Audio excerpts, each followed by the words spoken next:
how to create folders in Notion. Hey guys, in today's video, I'll show you how to create folders in Notion to keep your workspace clean and organized. Let's get into it. First, head over to Notion and log into your account. If you're using Google, just click Continue with Google and select your account. Once you're in, you'll land on your main dashboard. Now, look at the left sidebar. To create a folder, you actually need to create a new page that acts like a folder. So, click plus Add Page from the sidebar.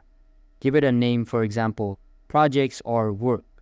You can choose an icon and cover if you want, but that's optional. Now here's the trick. Inside that page, click the plus button or just type /page to create subpages. These subpages will act like items inside your folder. You can drag and drop existing pages into this new folder page if you want to organize stuff you already created. And that's it. You've basically made a folder in Notion using nested pages. Super simple, super effective. Thanks for watching, and if you found this helpful, leave a like and I'll see you in the next one.